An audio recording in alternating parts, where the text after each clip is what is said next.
बिहार में हो, वो कहीं पे भी हो सकता है, और जिसको ज़्यादा नॉलेज नहीं है, इलेक्ट्रिक करंट क्या होता है, कैसे होता है, वोल्टेज वगैरह 3-4 मिनट में अगर समझाना है, तो अगर मैं आपको बोलूँ इलेक्ट्रिक करंट का चैप्टर पढ़ना है, बोलोगे my God such A boring text book. अब हम खान सर को कहते हैं इलेक्ट्रिक करंट। सर देखिए, हम लोग को जो पढ़ाना होता है तो उसमें एक एक्सपेक्ट ये भी होता है कि लड़कों को एग्जाम में पास करके एग्जैक्ट नंबर भी देना है, तो हमें उस एग्जाम के पॉइंट ऑफ व्यू तक पहुंचने में एक अच्छा खासा टाइम लगता है।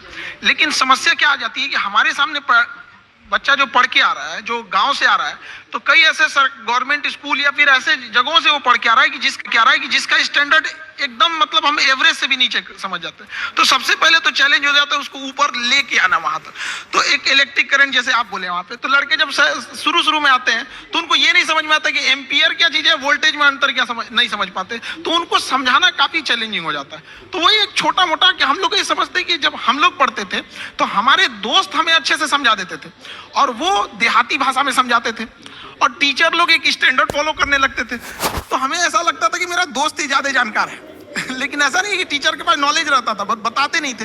तो हम लोग के पास जब लड़के आते हैं इलेक्ट्रिक करंट के लिए, तो उसको क्या समझाएगा आदमी कि एक इलेक्ट्रॉन एक छोटा सा पार्टिकल होता है, वो कितनी ज्यादा आ रहा है, कितना ज्यादा आ रहा है, वो संख्या में दिख रहा है, कितनी भीड़ आ रही है, वो भीड़ उसके लिए एम्पियर हो गई, कितनी भीड़ आ रही है, और किस प्रेशर से भीड़ आ रही है वो उसके लिए वोल्टेज हो गया।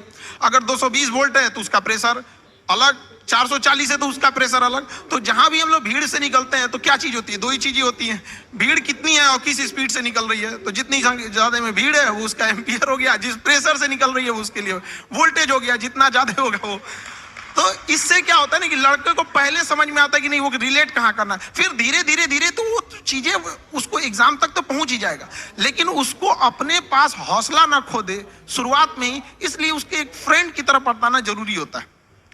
आज तक ऐसा टीचर नहीं देखा सर, बट जो आप कर रहे हैं, I can't even tell you आप कितनी बड़ी सेवा कर रहे हैं हमारे देश में। जैसे आपने कहा कि एक मजदूर को भी क्वांटम फिजिक्स समझ आ जानी चाहिए, इतना बड़ा सपना लेना ही कि ये पॉसिबल भी है।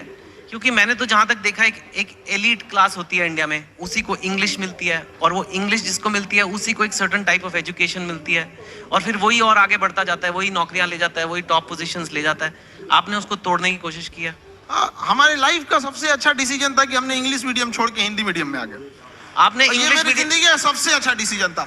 अगर हम नहीं छोड़े रहते तो कहीं कुछ भी नहीं गए रहते।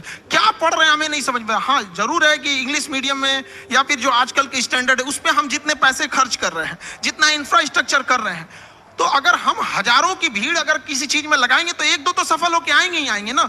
लेकिन एक ये भी तो देखिए हमने कितने उसमें लगाए और कितना आउटकम आया यहाँ पर। तो हिंदी मीडियम के आप स्कूल में, हमारे यहाँ पे एक स्कूल में हम जब पढ़ रहे थे सरकारी स्कूल में, तो ऊपर से टूट के गिर गया था छत, थोड़ा सा तो फूट गया सर यहाँ पे मेरा। अब बताइए वहां के लड़का सबको तो पहले दिखना पड़ता है कि मेरा बिल्डिंग कैसा है। तो ये सब भी तो मायने रखता है वहां पे। तो ऐसा नहीं है कि उनको जितना हम लोग अगर मोटिवेट करें, या अच्छा एक चीज और भी है, लोग सफल होने के बाद ना